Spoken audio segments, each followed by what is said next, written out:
네, 우리 자리에서 일어나셔서 우리 2월 19일 중등부 예배 하나님께 드리도록 하겠습니다.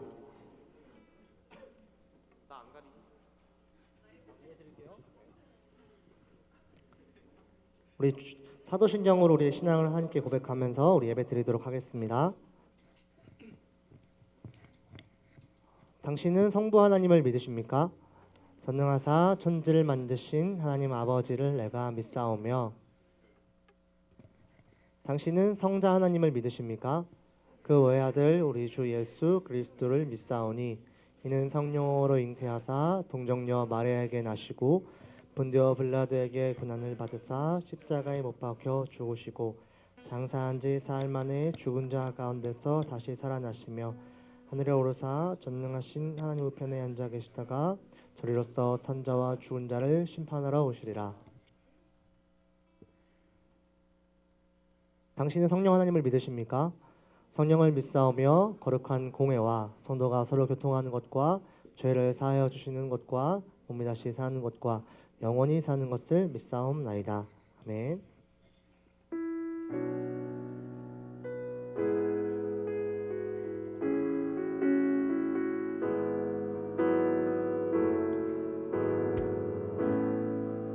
우리 같이 찬양하겠습니다. 혼자서만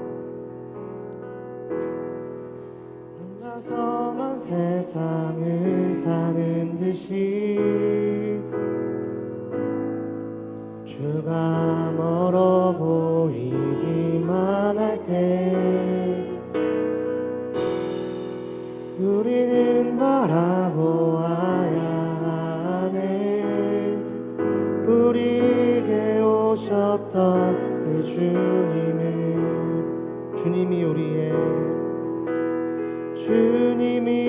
우리의 아픈 마음을 아시네. 가까이서 우리의 아픔에 공감하시네.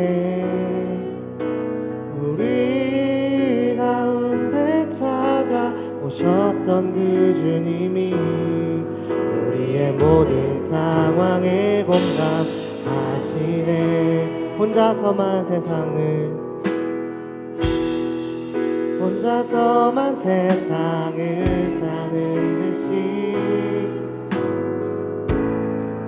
주가 멀어 보이기만 할 때 우리는 바라보아야 하네. 우리에게 오셨던 그 주님을 한 번 더 혼자서만 세상을 사는 듯이 주가 멀어 보이기만 할 때 우리는 바라보아야 하네. 우리에게 오셨던 그 주님을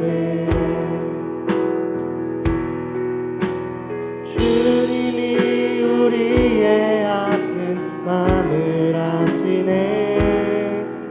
가까이서 우리의 아픔에 공감하시네. 우리 가운데 찾아오셨던 그 주님이 우리의 모든 상황에 공감하시네. 주님이 우리의 아픈 마음을 아시네. 가까이서 우리의 아픔에 공감하시네. 우리 가운데 찾아오셨던 그 주님이 우리의 모든 상황에 공감하시네. 주님이 우리의 아픈 마음을 아시네. 주님이 우리의 아픈 마음을 아시네. 가까이서 우리의 아픔에 공감하시네. 우리 가운데 찾아오셨던 그 주님이 우리의 모든 상황에 공감하시네. 아멘. 우리 옆 친구한테 이렇게 고백해 볼까요? 주님이 너의 모든 것에 공감하십니다. 이렇게.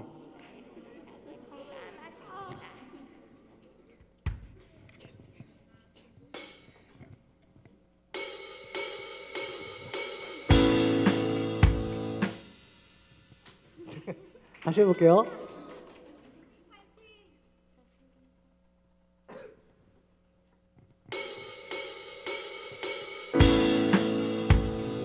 우리 박수 치면서 우리의 모든 상황에 공감하시고 우리의 새 힘을 주시는 우리 주님을 함께 찬양하며 노래하겠습니다. 새 힘 얻으리, 새 힘 얻으리. 주를 바랄 때, 주를 바랄 때, 우리 주를 바랄 때. 새 힘 얻으리. 주를 바랄 때, 주를 바랄 때. 우리 한 번 더 새 힘 얻으리, 새 힘 얻으리. 주를 바랄 때, 주를 바랄 때, 우리 주를 바랄 때. 새 힘 얻으리. 주를 바랄 때, 주를 바랄 때, 우리 주를 바랄 때. 주님 통치하시네. 소망 구원 주시니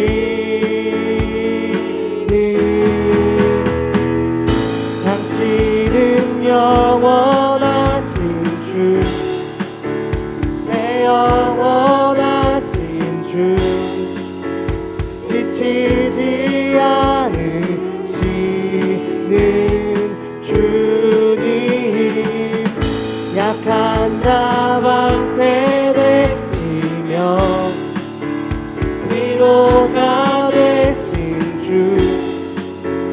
독수리 같은 힘 주시네. 새 힘 얻으리, 새 힘 얻으리. 주를 바랄 때, 주를 바랄 때, 우리 주를 바랄 때. 새 힘 얻으리. 주를 바랄 때, 주를 바랄 때, 우리 주를 바랄 때. 주님 통치하시네. 소망 구원 주시는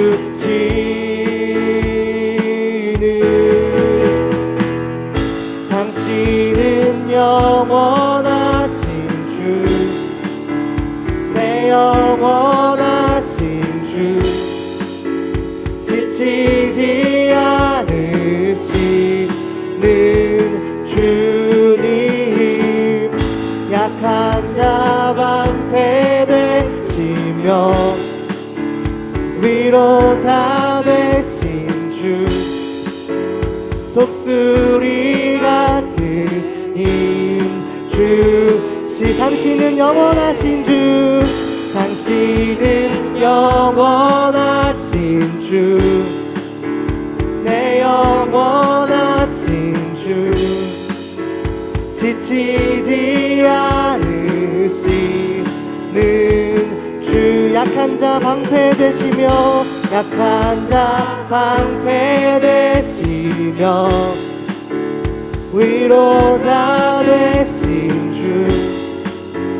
독수리 같은 힘 주시네.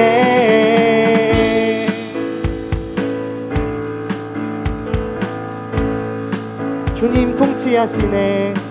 주님 통치하시네. 소망 구원 주시는 주님 통치하시네.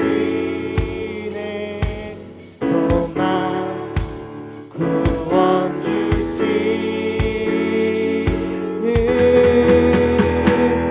당신은 영원하신 주, 내 영원하신 주.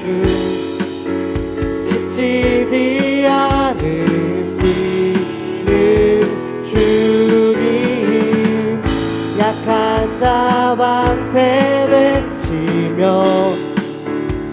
위로자 되신 주 독수리 같은 주 당신은 영원하신 주 당신은 영원하신 주 내 영원하신 주 지치지 않으시는 주니 약한 자 방패 되시며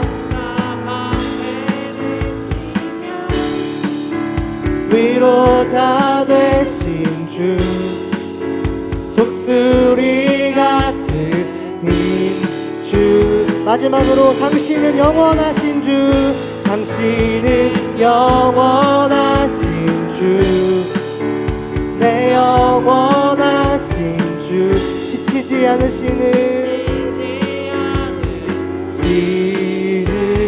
주 약한 자 방패 되시며 위로자 되신 주 독수리 같은 주시네.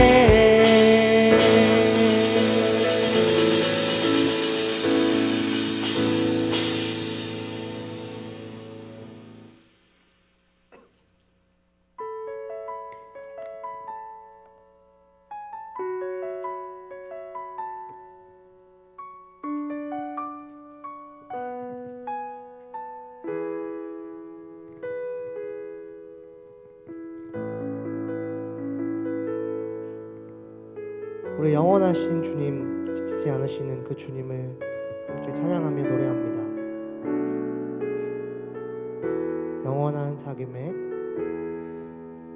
영원한 사귐에 날 초대하시네.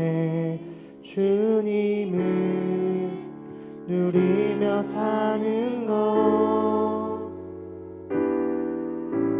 날 지으신 대로 날 부르신 대로 주님과 함께 걷는 삶 영원한 사귐에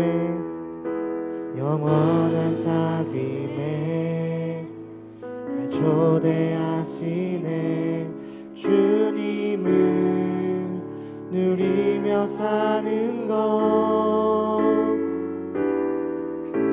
날 지으신 대로 날 부르신 대로 주님과 함께 걷는 삶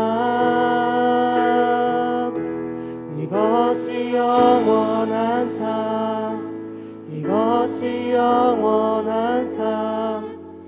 참 하나님과 그 아들 아는 삶 이것이 영원한 삶 내가 주 안에 주는 내 안에 늘 거하는 삶 영원한 사귐에 날 초대하시네. 주님을 누리며 사는 것 날 지으신 대로 날 부르신 대로 주님과 함께 걷는 삶 이것이 영원한 삶 이것이 영원한 삶 참 하나님과 그 아들 아는 삶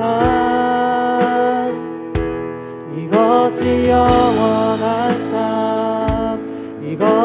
영원한 삶 내가 주 안에 주는 내 안에 이것이 영원한 삶 이것이 영원한 삶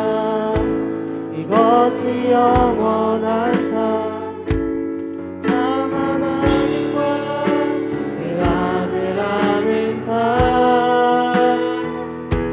이것이 영원한 삶 이것이 영원한 삶. 내가 주 안에 주는 내 한 번 더 이것이 영원한 삶. 이것이 영원한 삶. 이것이 영원한 삶. 참 하나님과 그 아들 아는 삶. 이것이 영원한 삶.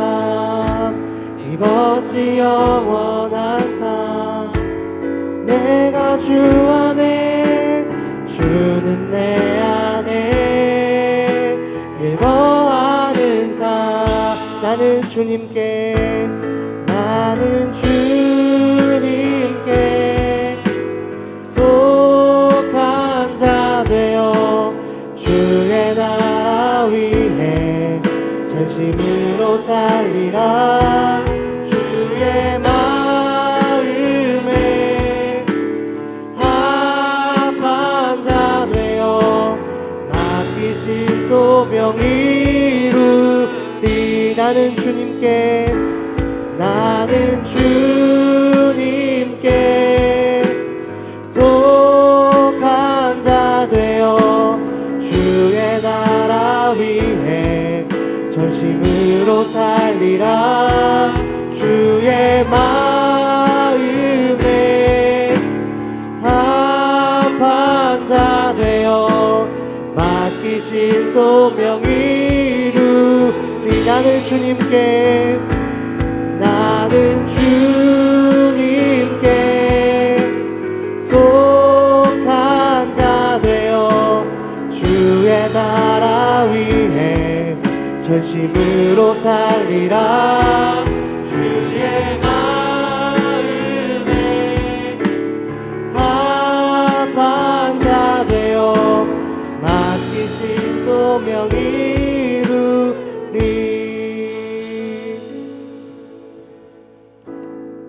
우리는 함께 이 시간 찬양으로 고백하였습니다. 주님이 우리의 모든 상황에 공감하십니다. 주님을 바랄 때 우리에게 샘을 주십니다. 그분은 영원하시며 지치지 않으시는 주님이십니다. 그분이 우리를 이 예배 가운데 초청하시며 그분과 동행하며 그분과 더불어 누리는 그 삶이 영원한 삶입니다. 나아가 우리는 주님께 속한 자로 우리를 부르신 그 일상 가운데에 우리의 삶을 하나님께 올려드리는 자로 살아가겠습니다. 함께 찬양하였습니다. 우리 시간 예배를 위하여서 또 이 시간 선포되어질 말씀을 통하여 기도할 때에 우리 함께 고백한 이 찬양의 가사들을 기억하며 함께 기도했으면 좋겠습니다. 주님, 이 시간 드려지는 예배 하나님 홀로 영광 받아주시고 그 주님을 기뻐하는 시간 되게 하여 주십시오. 이 찬양의 가사와의 고백들이 그저 흘러가는 고백이 아니라 우리의 삶 깊이 뿌리 박히는 고백이 되게 하시고 나아가 주의 말씀으로 우리를 양육하시고 우리를 먹이시고 입히시는 그 주님을 깊이 만나는 예배 될 수 있도록 우리가 찾아오셔서 함께 하시는 그 주님을 경험한 예배 될 수 있도록 하나님 함께하여 주십시오. 우리 예배를 위하여서 우리 시간 올려드렸던 찬양의 가사들을 기억하며 우리 같이 기도하도록 하겠습니다. 기도하겠습니다. 사랑하는 아버지, 이 시간 가운데에 주만 임하여 주십시오. 하나님과 함께 더불어 누리는 삶, 주님과 함께 살아가는 동행하는 삶으로 살아갈 수 있도록 도와주십시오. 주님과 함께 걸어가는 삶으로 살아가는 우리가 될 수 있도록 은혜를 더하여 주십시오. 함께하여 주십시오. 함께하여 은혜를 허락하여 주십시오. 이 시간 우리가 함께 올려드렸던 찬양의 가사와 우리가 함께 올려드렸던 찬양의 고백들을 기억하며 기도합니다. 영원하신 그 주님을 깊이 누리며 그 주님과 동행함으로 걸어가는 우리의 삶, 그 주님과 함께 걸어가는 우리의 삶이 될 수 있도록 도와주십시오.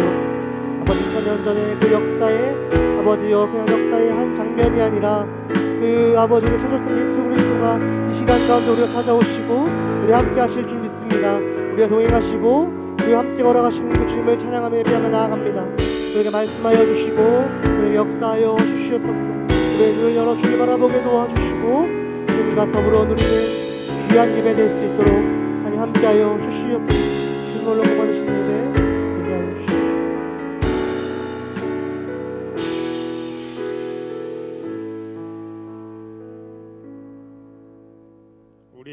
상황을 공감하시고 그럼에도 불구하고 우리를 사랑해 주신 하나님 찬양합니다.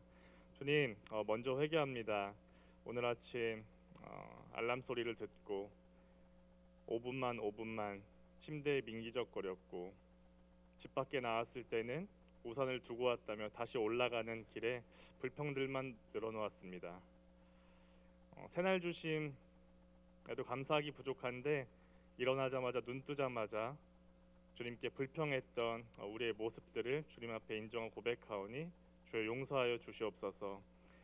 하나님, 그럼에도 불구하고 우리를 이 자리 가운데 불러주셔서 하나님의 말씀을 듣게 하시고 하나님을 찬양할 수 있게 해주심에 감사합니다. 이 시간 말씀 전하시는 목사님을 통하여서 우리의 마음에 씨앗이 심기게 하시고 그 가운데에 우리의 마음과 입술을 열어 주님께 고백하는 이날 되게 하여 주시옵소서.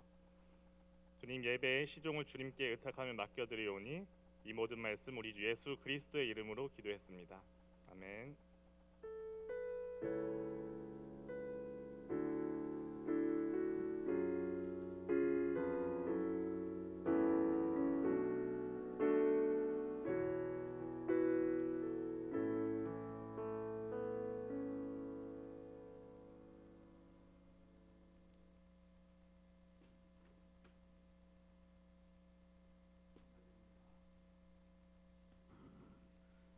오늘 우리 함께 교리 문답 먼저 하도록 하겠습니다. 33문 우리 질문 한번 같이 읽어보겠습니다. 시작. 그리스도를 믿는 자들이 자신의 공로나 그 밖에 다른 것으로 구원을 받을 수 있습니까? 공로가 뭘까요? 공로? 노력, 그렇죠. 응? 수고. 힘찬이 뭐라고? 노력, 네, 노력. 그러니까 내가 노력한 거, 또 내가 수고해서 얻은 어떤 대가, 상급 등등이죠. 그러니까 여기서 말하는 이 공로, 그리스도를 믿는 자들이 자신의 공로나라고 할 때면 예를 들어서 착한 일, 다른 사람을 도와주는 일, 다른 사람에게 뭐 구제비를 주는 일 등등으로 내가 구원을 받을 수 있습니까?라고 질문을 하는 거예요. 구원 받을 수 있을까요? 이걸로 길 가는 사람 도와줬어. 리어커 이렇게 밀어줬어. 또 무거운 짐을 뭐 어려운 사람을 구해줬어. 이러면 내가 이것으로 천국에 들어갈 수 있을까? 하나님, 제가 이때 이런 착한 일 했습니다 라면서 천국에 들어갈 수 있을까라는 질문이에요. 그 밖에 다른 어떤 것으로나 구원받을 수 있습니까? 라는 질문입니다. 우리 대답 한번 읽어볼게요. 대답 시작. 아닙니다. 절대로 그럴 수 없습니다. 구원에 필요한 모든 것은 그리스도 안에 있기 때문입니다. 선행을 통해 구원을 받으려는 것은 그리스도가 유일한 구속자이자 구주라는 진리를 부인하는 일입니다. 아멘. 여기 보면 이제 단호박이죠. 아닙니다. 절대로 그럴 수 없습니다. 그래서 구원에 필요한 모든 것이 그리스도 안에 있다라고 하는 것은 이제 예수 그리스도만이 우리의 구원자가 되어 주시고 그 외에는 우리를 구원할 수 있는 어떤 존재도 어떤 방법도 없다라는 얘기입니다. 그래서 만약에 예수님 말고 다른 방법으로 구원을 얻을 길이 또 있다라고 하는 것은 예수님을 부정하게 되는 것이에요. 예수님을 부정하는 사실이 된다. 그렇기 때문에 그러한 방법은 우리 가운데 없다라고 이야기를 하는 겁니다. 한 가지 더 여기도 이제 보태자면 조금 다른 얘기인데 지옥은 없다라고 말하는 요즘에 이제 미국에서 행복한 신학을 주장하는 사람이 나타났어요. 지옥은 없다. 하나님 사랑이시기 때문에 지옥에 보내지 않는다라고 말하는데 사실이 아닙니다. 지옥은 분명히 존재합니다. 예수님을 믿지 않으면 지옥에 가고 예수를 믿으면 천국에 가는 것이 분명한 우리에게 정해져 있는 사실이라는 것이죠. 그래서 천국에 들어갈 수 있는 유일한 길은 바로 예수 그리스도 한 분, 그분을 믿었을 때 우리에게 천국에 들어가게 되는 것입니다. 네, 우리 모두 다 함께 예수 믿고 천국 갑시다. 네, 천국에서 봐야지 한 명도 여기 있는 사람 한 명이라도 빠지면은 속상하겠죠. 네, 우리 모두 다 같이 천국에서 만나볼 수 있기를. 자, 우리 말씀 봉독하도록 하겠습니다. 마태복음 12장 1절부터 8절까지. 마태복음 12장 1절부터 8절, 신약의 가장 첫 번째 책이죠. 마태복음 12장 1절부터 8절까지.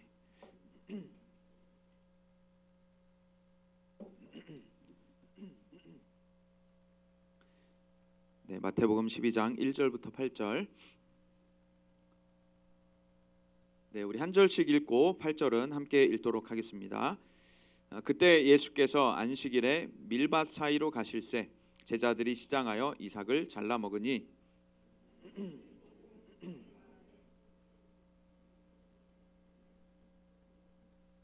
예수께서 이르시되 다윗이 자기와 그 함께한 자들이 시장할 때 한 일을 읽지 못하였느냐?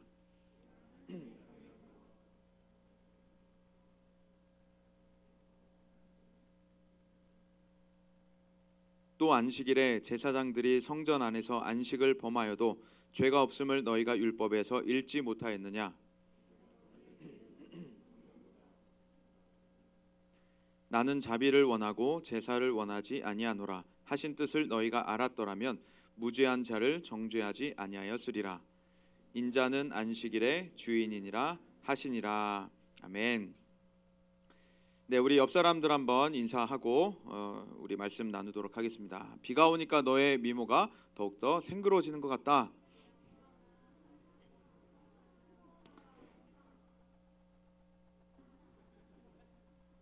네, 저는 며칠 전에 이 코에 뭐가 이렇게 나오기 시작하더니 어제 이게 좀 도드라졌어요. 그래서 네, 빨갛게 돼가지고 어떤 우리 귀하신 존귀하신 자매님이 루돌프냐고 했는데 네, 썰매를 끌듯이 우리 많은 많은 사람들을 끌고 다닐 수 있는 이끌 수 있는 사람이라는 칭찬으로 받아들이겠습니다.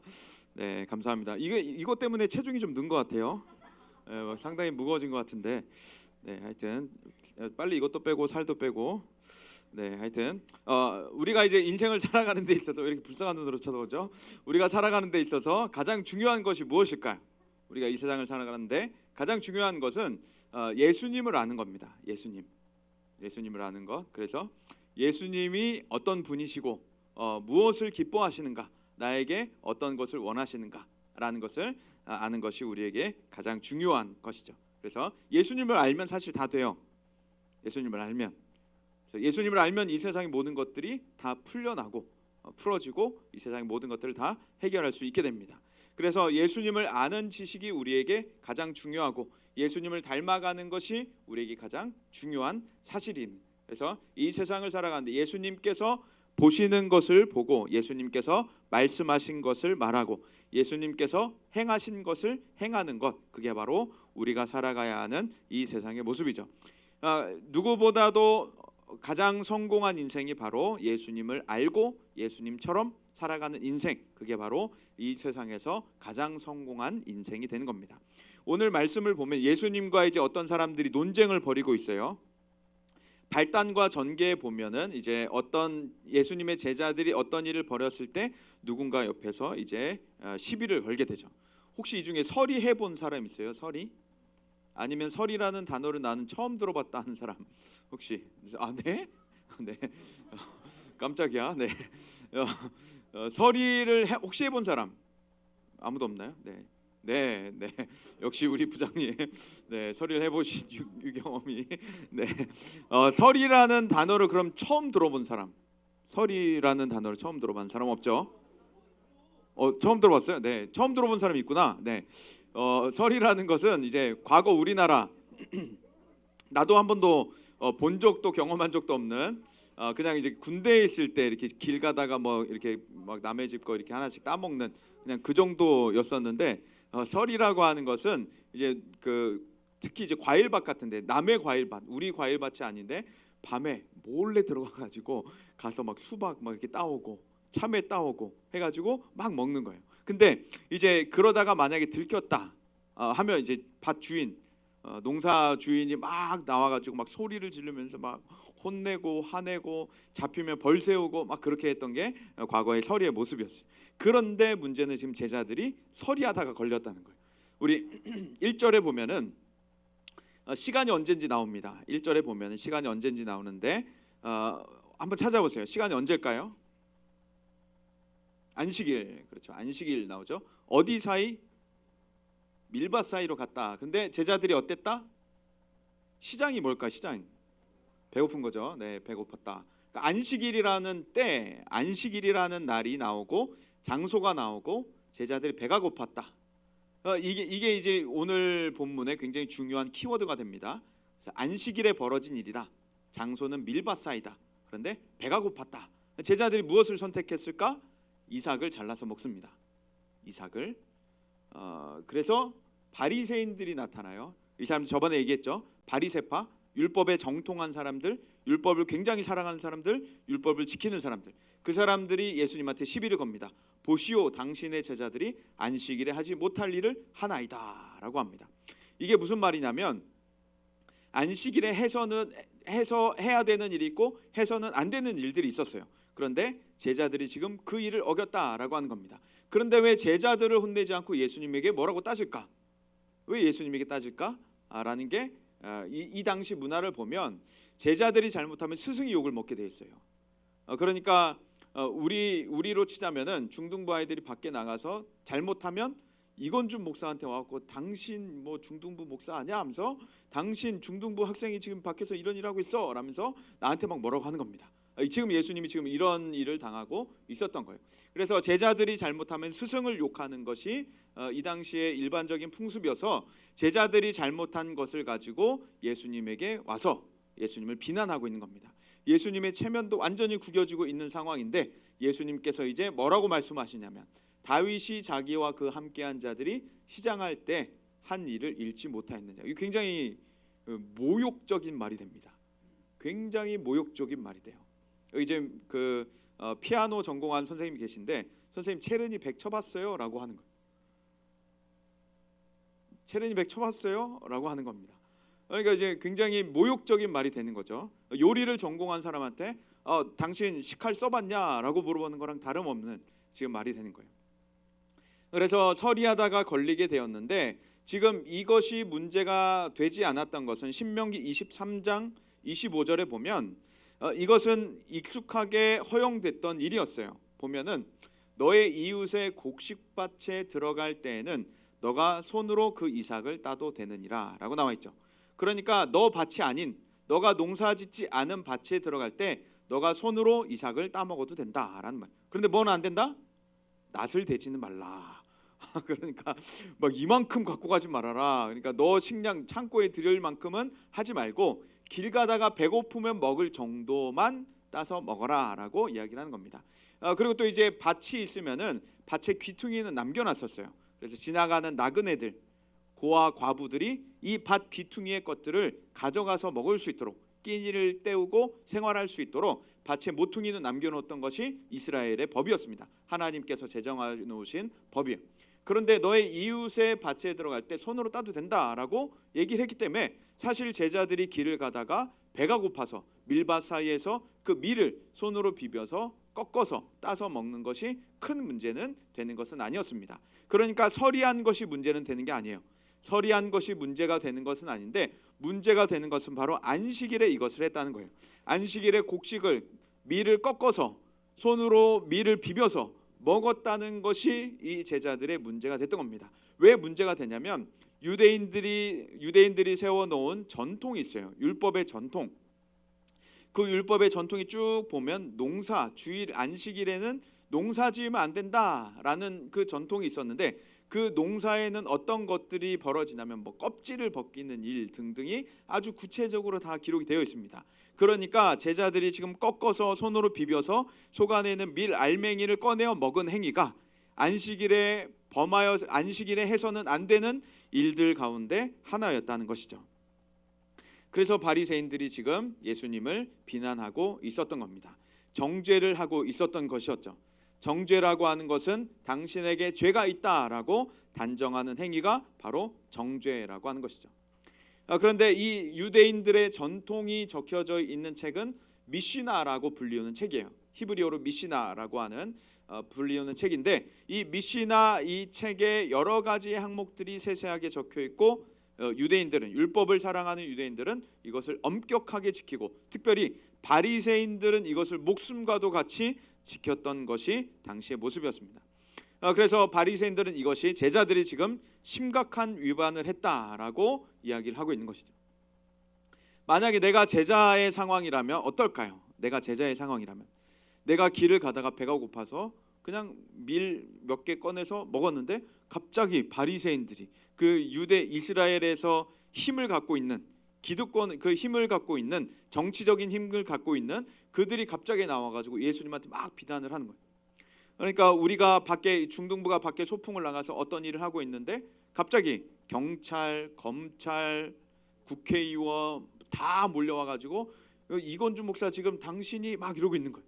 누군가 내가 하나가 잘못해서 그런 상황이 되면 우리는 굉장히 민망해지겠죠. 나 때문에 지금 이게 무슨 일인가? 굉장히 민망해지고 죄책감에 시달리게 될 것인데 예수님이라면 또 어떤 마음이었을까요? 예수님이라면 내가 예수님이라면 애들을 데리고 다니는데 애가 어디서 사고 쳤어. 그래서 내가 막 욕을 먹고 있어. 그럼 우리는 어떤 말을 할까요? 어떤 행동을 할 수 있을까요? 응? 태훈이 어떻게 할 것 같아? 주변에서 막 누가 잘못했는데 너가 갑자기 욕을 먹고 있어. 짜증나지, 그렇지? 짜증나겠죠. 예수님은 어떻게 하셨을까? 우리 예수님께서 하셨던 것은 짜증내고 야 이놈아 너 그렇게 똑바로 행동하지 이게 뭐 하는 거냐 바리새인한테 우리 이제 욕 먹기 시작했다 우리 이제 이스라엘에서 큰일 났다라고 하신 것이 아니라 예수님께서는 제자들에게 어떤 말도 어떤 말씀도 하지 않으시고 시비를 걸고 있는 바리새인들에게 지금 예수님께서 논증을 하시기 시작하십니다. 그래서 구약을 읽어보지 못했냐라고 예수님께서 말씀하시는데 다윗과 제자들의 대결로 예수님께서 버리세요. 율법과 전통의 대결로 예수님께서 붙여버리시는 겁니다. 그래서 다윗이 한 일을 너가 읽지 못했냐라고 했죠. 아까 그것은 요리를 전공한 사람에게 식칼 써봤냐, 피아노를 전공한 사람에게 체르니백 쳐봤냐라고 물어보는 것과 별반 다를 바가 없는 거예요. 너 구약 읽어봤냐라고 말하는 거거든요. 구약을 맨날 읽고 있는 사람들한테, 구약을 연구하는 사람들한테, 구약을 가르치는 사람들한테 너 구약 읽어봤냐라고 물어보는 거예요. 그러니까 바리새인들은 완전 모욕적인 수치를 거기서 경험을 하고 있는 거죠. 레위기 24장 9절에 보면 이런 율법이 나와요. 이 떡은이라고 나오죠. 이 떡은 이제 제사장들의 떡입니다. 아론 제사장 가문이죠. 아론 그의 자손 제사장 가문이에요. 그들은 그것을 거룩한 곳에서 먹을지니 그러니까 정하여진 하나님의 임재가 있는 그 성전한 성소 안에서만 먹을 수 있는데 여호와의 화제 중 그에게 돌리는 것 지극히 거룩하다 영원한 규례다 영원한 규례다라고 하고 있죠. 그래서 제사장이 떡을 먹어라 거룩한 곳에서 먹어라. 이 외에는 이제 허용이 되지 않았었는데 어떤 일이 벌어졌냐면 사무엘상 21장 6절에 보면 다윗과 함께한 사람들이 전쟁을 하다가 쫓기다가 도망을 가다가 배가 고팠어요. 그런데 어느 곳에 들어갔더니 먹을 것 좀 주십시오라고 했더니 제사장이 이 떡밖에 없습니다라고 한 거예요. 아까 그 아론과 그의 자손만 먹으라고 했던 그 떡밖에 없습니다라고 했는데 줬어요. 진설병을 줬어요. 여호와 앞에서 물려낸 떡밖에 없었습니다. 떡은 더운 떡을 드린 날에 물려낸 것이더라. 근데 이 거룩한 떡을 제사장이 내어줬고 다윗과 쫓겨가던 사람들이 그 제사장만 먹어야 하는 영원한 규례라고 하는 율법에 명시되어 있는 그 영원한 율법에 명시되어 있는 떡을 제사장도 아닌 제사장 가문도 아닌 다윗과 사람들이 이것을 먹게 된 겁니다. 그리고 나서 예수님께서 이것을 물어보시는 거죠. 다윗의 율법이 더 크냐 유대의 전통이 더 크냐라고 물어보시는 거예요. 그러니까 다윗과 제자들의 지금 대결로 비교로 지금 이것을 보여주고 계시는 겁니다. 그래서 다윗이 어겼던 것은 분명한 율법이고 구약의 율법이고 이것은 제사법이었습니다. 제사법은 이스라엘 율법 가운데서 가장 큰 법, 가장 중요한 법, 가장 상위의 법으로 여겨지는 법이었어요. 그런데 다윗이라고 하는 사람이 이 제사법을 율법을 어기게 됐죠. 그리고 예수님의 제자들이 어겼던 것은 미시나라고 불리는 유대 전통이에요. 유대 전통을 어기게 되었는데 다윗의 율법이 더 크냐 유대의 전통이 더 크냐. 그래서 이 질문에 대하여서 만약에 제자들의 일을 계속 문제 삼는다면 다윗까지도 문제를 삼을 수가 있는 거예요. 그러니까 자신들이 가장 존경하는 다윗까지도 잘못이 있다라고 말하게 생긴 말할 수밖에 없는 상황에 처해진 것이 바로 이 바리새인들의 모습인 거죠. 그것은 자신들이 끝끝내 할 수 없는 일이에요.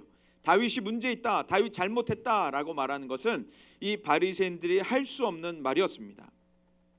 그래서 바리새인들의 입을 닫게 될 수밖에 바리새인들은 어떤 말도 더 이상 할 수가 없게 됐던 것이죠. 그래서 이스라엘 제자들이 어겼던 것은 그냥 사람들이 세워놓은 전통이고 약속이고 율법도 아닌 율법의 해석적인 부분이었는데, 다윗이 어겼던 것은 분명한 율법이었죠. 그런데 하나님께서 다윗을 용납하셨다는 거예요. 율법을 어긴 다윗을 하나님께서 용납하셨다는 겁니다. 그런데 너희는 왜 하나님보다도 크지 않은 바리새인이 다윗보다도 더 엄격한 율법을 어긴 것이 아닌 내 제자들을 너희는 왜 용납하지 않냐라고 말하는 겁니다. 하나님도 다윗을 용납하였으니, 하나님도 율법을 어긴 다윗을 용납하였으니 너희도 내 제자들을 용납해야 된다라고 이야기를 하는 겁니다. 이어서 이제 강의를 시작하시죠. 성전보다 내가 더 크다라고 말씀하세요. 성전보다 내가 더 크다. 유대인들이 가장 중요하게 여기는 건물이 성전이었습니다. 마을마다 가장 중요하게 여기는 것이 회당이었고, 이들은 하나님을 섬기고 하나님을 모시고 거룩한 행위를 할 수 있는, 제사도 드리고 말씀도 읽고 찬송도 드릴 수 있는 거룩한 행위를 할 수 있는 그 장소를 가장 중요하게 여겼었어요. 그런데 성전이라고 하는, 구약부터 내려오는 성전이라고 하는 하나님의 임재가 머무는 곳, 그 성전에 대해서 내가 이 성전보다 더 크다라고 예수님이 말씀하시는 겁니다. 예수님은 계속해서 이스라엘 사람들이 갖고 있었던 성전 사상을 건드리시기 시작하세요. 어떤 때는 이 성전을 허물어라, 내가 3일 만에 짓겠다라고 도 말씀을 하십니다. 예수님께서 계속 말씀하시는 것은 성전의 기능이 예수님 안에 완결되었기 때문에 내가 성전보다 큰 것이다 라고 이야기를 하시는 거예요. 구약의 성전이 갖고 있었던 기능은 바로 하나님의 임재의 처소였습니다. 하나님의 임재, 하나님의 영광이 머무는 장소가 성전이었고, 그 성전에 가야만 하나님의 임재와 영광을 경험할 수 있었는데, 그 하나님의 임재와 영광이 이제 우리 눈앞에 육신으로 나타나시게 된 거죠.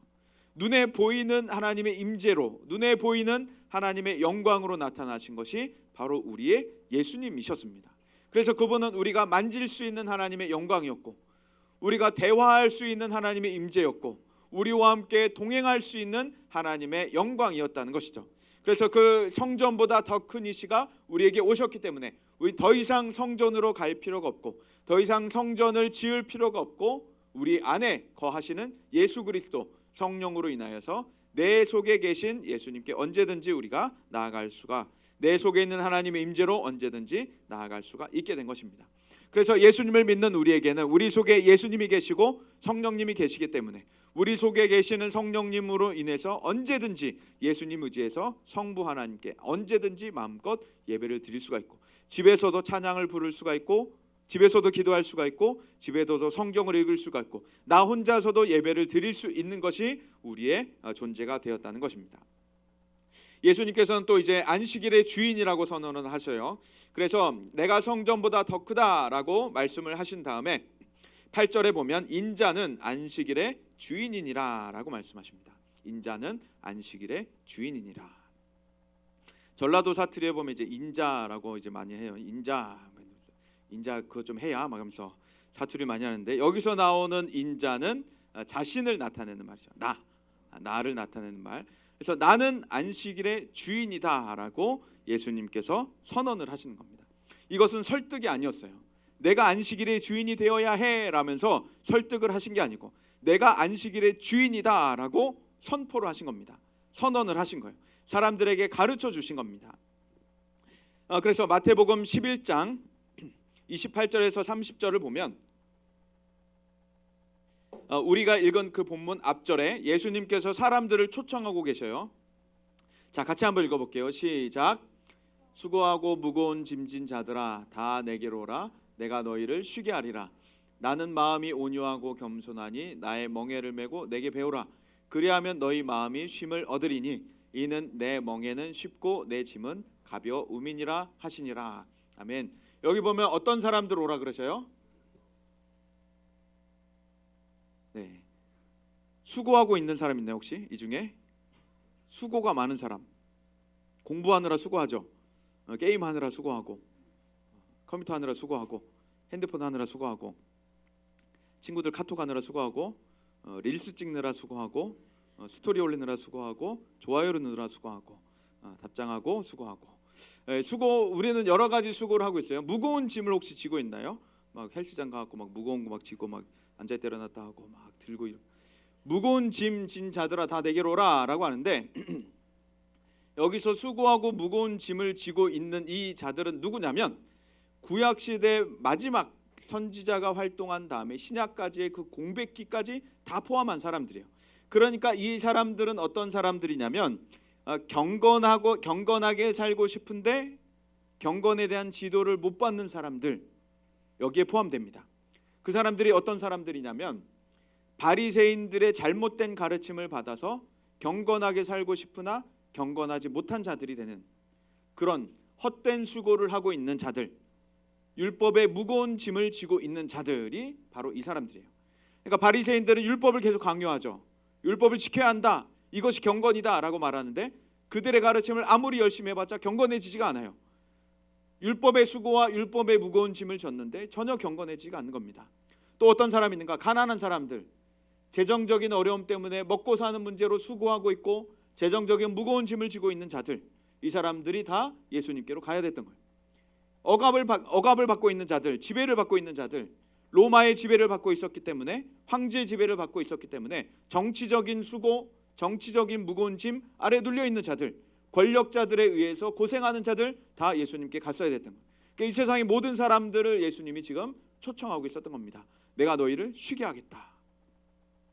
그런데 우리 입장에서 쉰다고 하면 뭐예요? 침대에 누워 있는 거잖아요, 그렇죠? 침대에 누워서 핸드폰 하고 카톡하고 친구들 카톡하고 릴스 보고 좋아요 누르고 답장하고 TV 누워서 TV 보면서 과자 먹고 아이스크림 먹고 음료수 먹고 그렇게 1시간, 2시간, 3시간, 4시간, 10시간, 12시간 지나서 잠잘 시간 되어서 잠자는 것이 우리의 쉬는 거잖아요.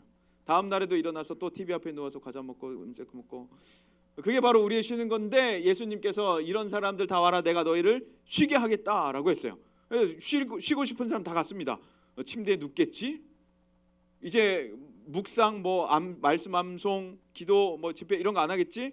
수학 문제 영어 국어 이런 거 안 하겠지? 하고 갔는데 갑자기 예수님께서 내 멍에를 베고 나에게 배우래. 예수님이 우리한테 막 이렇게 지어줘. 쉬어라 하고 쉴 사람 다 와라 했는데 예수님 앞에 갔더니 예수님이 뭘 이렇게 짊어줘요. 우리한테 어깨에다 막 올려놓고 막 뭘 배우라 그래 또. 그래서 나는 배우기 싫어서 여기 왔는데 나는 뭘 짊어지기 싫어서 여기 왔는데 예수님이 배우라 그러고 매라 그래요. 그런데 어떻게 이것이 쉼이 되는가? 어떻게 예수님에게 배우는 것이 쉼이 되는가? 바로 예수님은 마음이 온유하고 겸손하시기 때문에 마음이 온유하고 겸손하신 예수님께 가서 예수님이 짊어주시는 그 짐을 메고 예수님이 가르쳐 주시는 걸 배우면 배울수록 우리는 마음의 쉼을 얻을 수가 있는 것입니다. 왜냐하면 예수님의 멍에는 그러니까 나귀가 짊어지고 가는 그 짐들 소가 등에 메고 짊어지고 농사짓는 그런 것들 예수님이 우리에게 짊어주시는 것은 세상의 것과 다르게 쉽고 예수님의 짐은 가볍기 때문이다 라고 말씀하세요. 왜냐하면 온유하고 겸손하시기 때문에 세상과 다르게 온유하고 겸손하시기 때문에 예수님이 우리에게 주시는 것은 쉽고 가볍다라고 말씀하는 겁니다.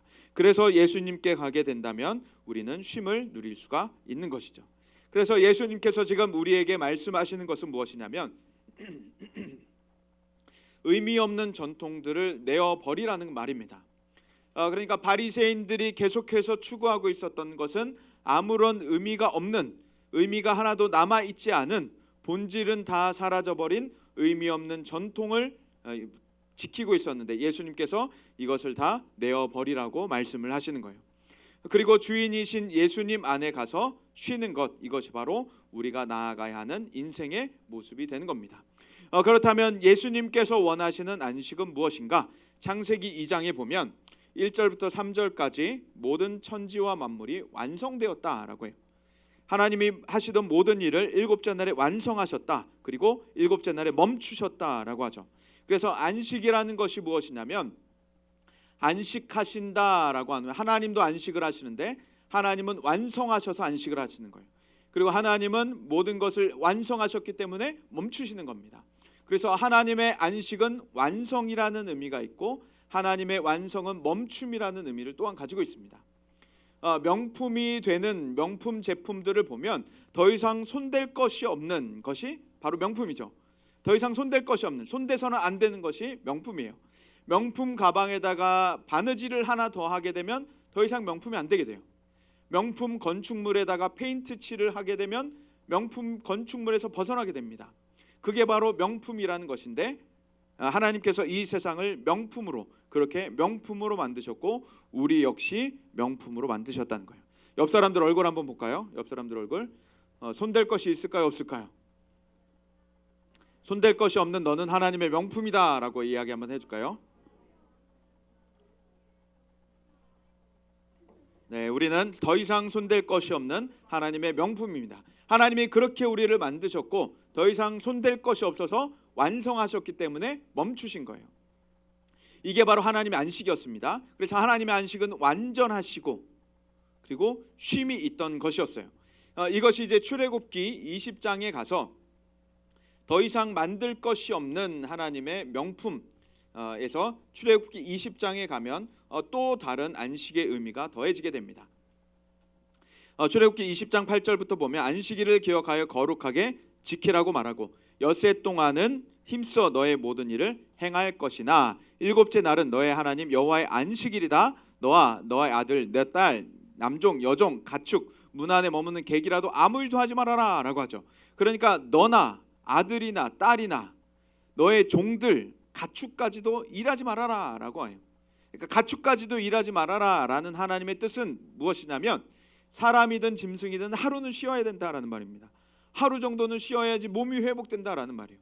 쉼 없이 달려가지 말아라 라는 말입니다. 그러니까 쉬어야 한다라고 말해요. 회복해야 한다라는 말이에요. 11절에 이는 엿새 동안에 나 여호와가 하늘과 땅과 바다와 그 가운데 있는 모든 것을 만들고 일곱째 날에 쉬었기 때문이다. 그러므로 나 여호와가 안식일을 복되게 그 날을 거룩하게 하였느니라. 그러니까 출애굽기에 나타난 또 하나의 안식의 의미가 추가된 것은 바로 쉼과 회복입니다. 쉼과 회복, 한숨을 돌릴 수 있는 것. 그러니까 일주일 내내 열심히 살아갔다면 하루 정도는 멈춰야 된다는 얘기예요. 하루 정도는 멈추고 주일 하루 정도는 멈춰서 하나님 앞에 가만히 그 임재 앞에 가만히 머물면서 예배하고 말씀을 묵상하면서 하나님을 즐거워해야 하는 날이 바로 안식의 날이라는 겁니다. 이것이 바로 예수님께서 초청하셔서 내 멍에를 베고 내게 배우라고 말씀하신 그 뜻이 되는 거예요.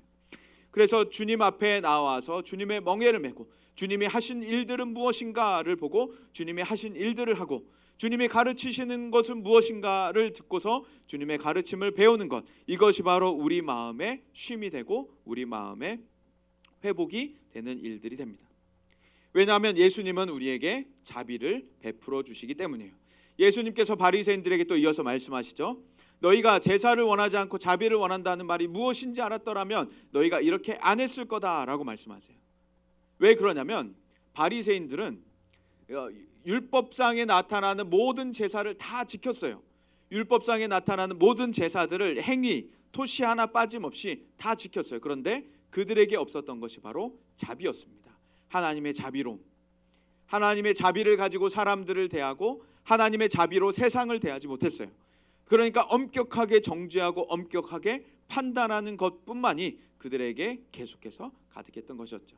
엄격한 기준 판단이 그들 속에 있었기 때문에 사람들을 죄인 취급하고 사람들을 상종하는 일들이 그들에게는 비일비재했던 거였어요.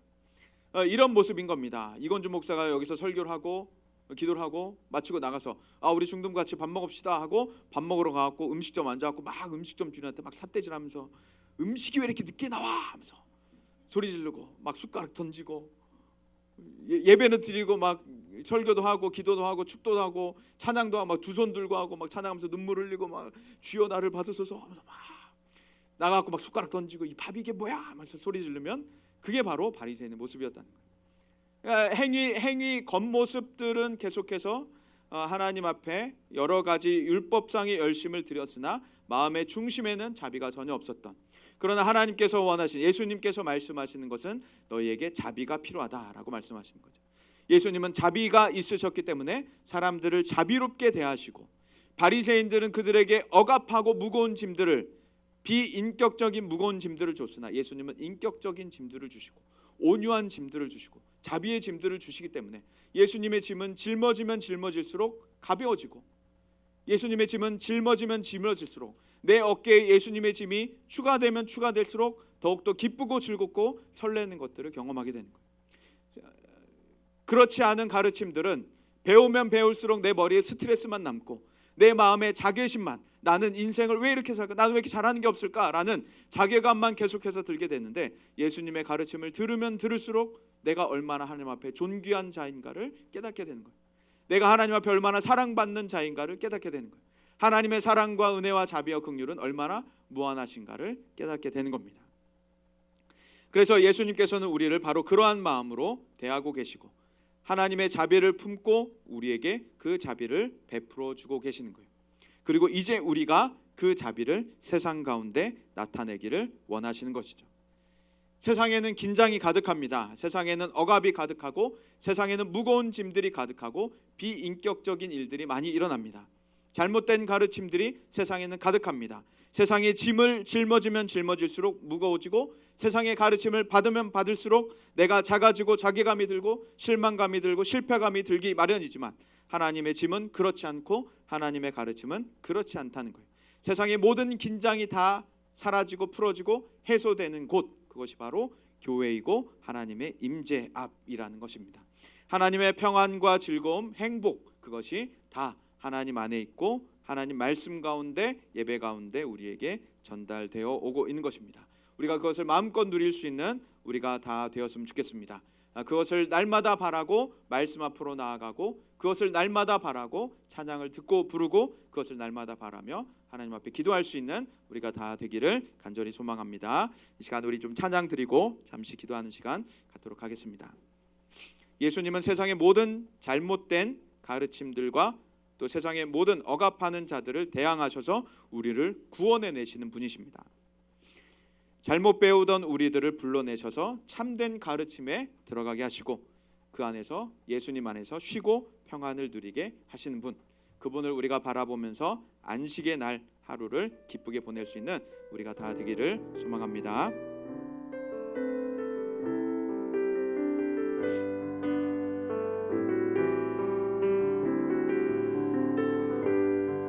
아버지 사랑, 아버지 사랑 내가 노래해, 아버지 은혜 내가 노래해. 그 사랑 변함없으신, 거짓없으신, 성실하신 그 사랑, 상한 갈 때 꺾지 않으신, 꺼져가는 등불 끄지 않는 그 사랑, 변함없으신, 거짓없으신, 성실하신 그 사랑,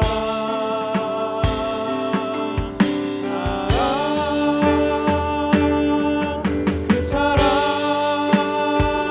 날 위해 죽으신, 날 위해 다시 사신 예수 그리스도, 다시 오실 그 사랑, 죽음도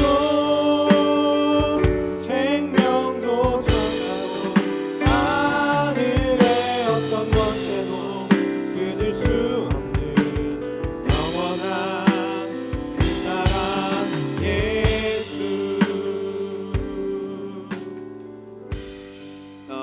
하나님의 기준은, 하나님의 평가는 세상과 다릅니다. 그래서 세상에서는 내 외모를 어떻게 평가하든지 관계없이 하나님은 우리를 가장 존귀한 자로, 가장 사랑스럽게 생긴 자로 우리를 평가하신다는 거예요. 세상에서는 우리의 노래 실력, 음악 실력을 형편없다고 말한다 할지라도, 내가 박자를 못 맞추고 음을 못 맞춘다 할지라도 괜찮습니다. 내가 박자와 음을 놓치면서 찬양을 불러도 하나님은 그 찬양을 명품의 찬양으로 받으세요. 내 목소리와 내 고백을 드릴 때 하나님은 그것을 기뻐하신다는 겁니다.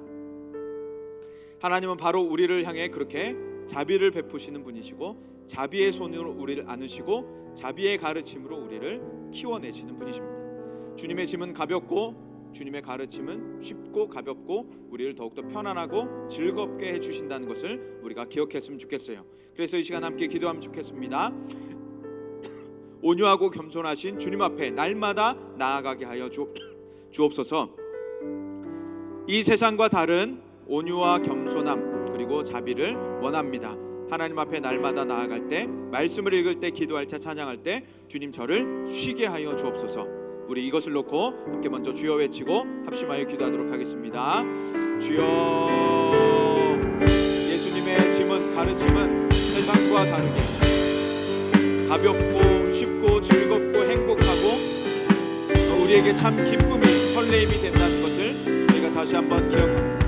하나님, 세상의 짐과 세상의 가르침과 다르게 예수님은 너무도 쉽고 가볍고 좋고 행복하고 기쁘고 즐거운 일들을 우리에게 베풀어 주신 줄 믿습니다. 하나님, 그것을 사모하며 날마다 주님 앞에 나아가게 하여 주옵소서. 주님 앞에 달려가 말씀을 읽고 기도하고 찬양을 듣고 부를 때마다 하나님, 우리들의 마음이 우리들의 영혼이 주 안에서 쉬게 하여 주시고 주 안에서 휴식을 회복을 누리게 하여 주옵소서. 하나님, 그래서 주님의 휴식을 바라보며 주 앞에 나아갈 때 하나님, 우리의 모든 것들을 하나님, 우리 모든 것들이 주 안에서 쉬게 하여 주옵소서. 참된 안식이 주님 안에 있습니다. 기쁨과 행복이, 즐거움, 기쁨이 주님 안에 있습니다.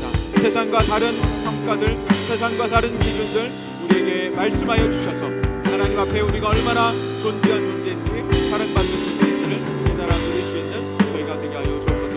하나님, 우리 주일 예배가 그런 예배가 되게 하여 주옵소서. 하나님의 평안이, 하나님의 임재가, 하나님의 자비와 은혜와 긍휼이 넘쳐나는 예배 되게 하여 주옵소서. 이곳에 올 때, 이곳에서 예배할 때 세상의 모든 긴장과 세상의 모든 스트레스들이 다 해소되고 사라지고 하나님께서 주시는 그 회복과 즐거움과 행복함을 가지고 나갈 때 저희가 다 되게 하여 주옵소서. 하나님, 우리를 그렇게 만들어 주옵소서.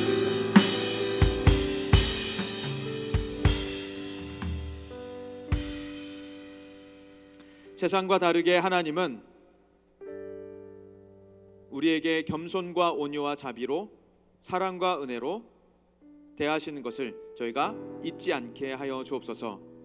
세상의 짐은 무겁고 어려우나 억압하게 만드나 예수님이 주시는 짐과 가르침은 우리를 쉬게 하고 즐겁게 하고 가벼워서 짊어지면 짊어질수록 더욱 가벼워지는 것을 저희가 경험하게 하여 주옵소서.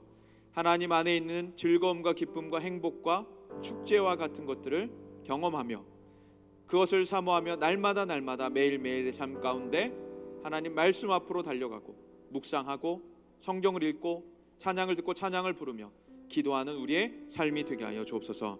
또한 하나님, 우리의 중등부 예배를 그런 예배로 만들어 주옵소서. 세상의 모든 긴장과 스트레스가 이곳에 올 때면 풀리게 하여 주시고 해소되게 하여 주시고 세상 어디서도 줄 수도 얻을 수도 알 수도 없는 그 하나님만이 갖고 계시는 평안을 이곳에서 얻어서 회복하고 나아갈 수 있는 저희가 되게 하여 주옵소서.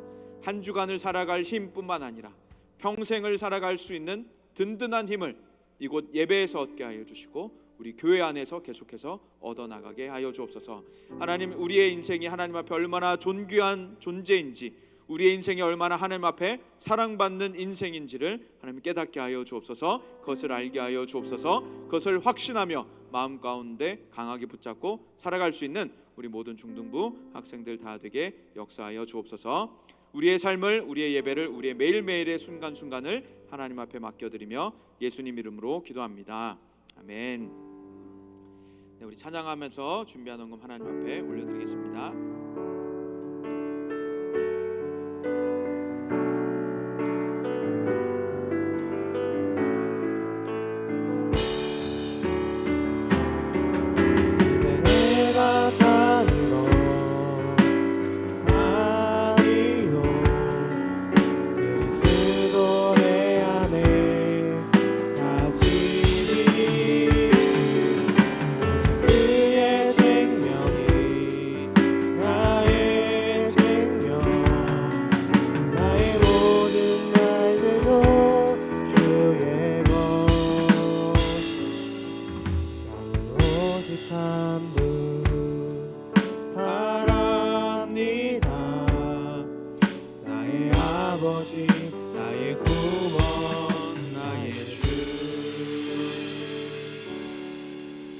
기도하겠습니다. 하나님 아버지, 지난 한 주간 저희에게 베풀어 주신 모든 은혜 기억하며 또 저희에게 주신 모든 물질들이 하나님께로부터 온 것입니다. 하나님의 것입니다 라는 신앙 고백으로 주님 앞에 거룩히 구별하여 올려드립니다. 주일원금과 11조 기타 여러 가지 예물을 올려드린 손길들 주님 기억하여 주시고 하나님 이것을 기뻐 받아주시며 하나님의 것 되어 주님의 복음이 전파되는 곳에 하나님 영광 받으시는 곳에 연금 사용하여 주옵소서. 또한 이번 한 주간 살아갈 때도 주님과 동행하게 하여 주시고 아버지 하나님의 보살피시는 손길, 채우시는 손길을 경험하며 살게 하여 주옵소서. 또한 저희의 모든 것이 하나님의 것입니다 라는 신앙 고백으로 하나님 앞에 아낌없이 드릴 수 있는 저희의 삶이 되어서 하나님을 영화롭게 하는, 또 물질을 섬기지 않고 하나님을 섬기는 저희의 삶이 되도록 인도하여 주옵소서. 믿고 감사드리며 예수님 이름으로 기도합니다. 아멘. 네, 광고 한 가지 있습니다. 우리 다음 주는 2월 마지막 주로서 마파를 하게 됩니다. 그래서 생일자들도 미리미리 좀 체크를 단순하게 해주시고 마파를 기대하는 마음으로 다음 주를 기다려주시면 되겠습니다. 네, 이상으로 광고를 마치고 우리 축도하고 예배를 마치도록 하겠습니다. 기도하겠습니다. 주 예수 그리스도의 은혜와 하나님의 사랑과 성령의 교통하심이 예수님의 자비를 바라고 날마다 그 임재 안에서 살아가기를 갈망하는 모든 심령 위에 영원까지 함께 하시기를 간절히 축원하옵나이다. 아멘.